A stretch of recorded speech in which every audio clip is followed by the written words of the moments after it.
Jesus says, "My little teacups, your littleness brings me great joy." January 16th, 2017. Words from Jesus and Sister Clare, spoken by Jackie.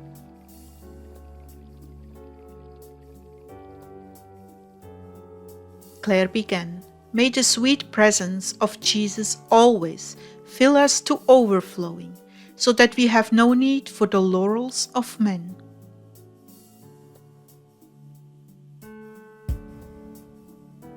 In this world, we will continually be confronted with examples of those who have overcome far more than we have and have stood out in their accomplishments.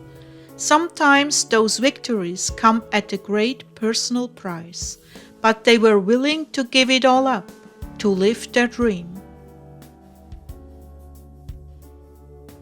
In the spiritual life, it is no different.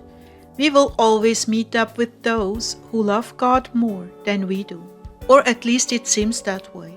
Their sacrifices seem so much greater than ours, and perhaps they are. The Lord has given us these saintly examples so we can be inspired and imitate their virtues.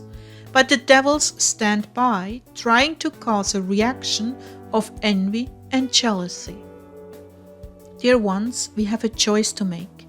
Celebrate the great victories of others with them, or go away sulking and jealous, even chiding God by saying, "Why not me? What's so special about them?" What a sad state of affairs. Here God has given us an example, and we are resentful and bitter. I've learned the secret of avoiding this poison a long time ago, though Satan never gives up to look for opportunities to tempt me. But thanks be to God, I've chosen the broom closet with my lover. I've chosen to be the one who scrubs his floors and hides in the laundry closet until he comes to see me. Why? Because I do not care for the world's laurels or applause. I care only to make my Jesus happy, to have his sweet company, to have all of him. And so I wait in the broom closet while others are announced in the royal courts and given their crowns. I'm happy if I can see examples of souls so completely belonging to Jesus, doing great exploits in his name. People like Heidi Baker and others who are anonymous but known well in the spiritual world, both by the evil ones and the holy ones. But still finding my joy in my littleness, my insufficiency, is very freeing.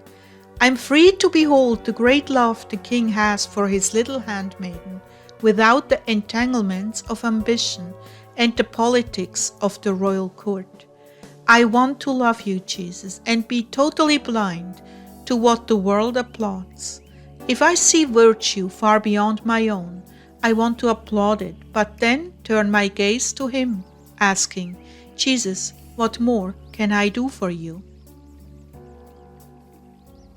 Jesus began, "You have chosen wisely, my dove. Indeed, you have seen the exploits extraordinaire of my children, and rejoiced in them. You have asked nothing more from me than my love, and how pure is that quality which I adore about you." Nonetheless, there are areas yet for you to gain the victory in. Those will come so easily to you if you avail yourself of the broom closet, looking neither to the right nor the left of you, but waiting there in the dark silence for my return.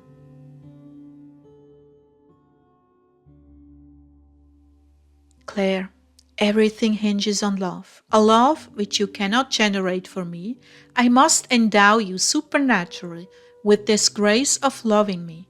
But those who have been forgiven much also love much. You appreciate being rescued from the depravity from which I rescued you. You frequently get lessons in your failures with me, and for this reason your love is deep and great, though you do not connect with it until it really matters, and then it brings you to your knees in abject contrition. How I wish all of you, my children, would stay in this place of lowliness, where so little can be lost. Yet many of you aspire to be lofty, high, and lifted up. May I say, this is a dangerous state of mind? It is this littleness that pleases me most, and it is a truth that the teacup touches my lips while the barrel waits outside collecting the water. Oh, my children, the world is so very opposite of heaven. In heaven, all are little, and the highest stations are occupied by the lowliest. This is why I bent my knees to wash the feet of my disciples.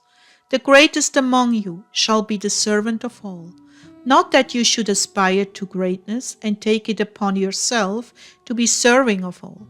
No, I ask you to be authentic. Be who you truly are.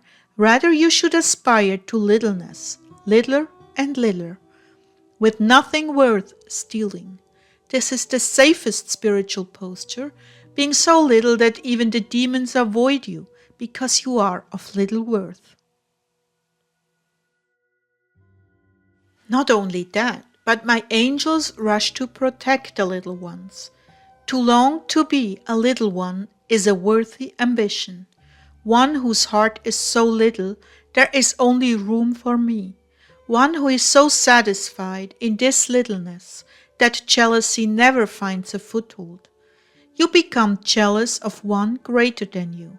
However, if you long to be littler and lesser, jealousy has no foothold in your being, and you are free to enjoy me to the fullest. Yes, my little teacups, stay little.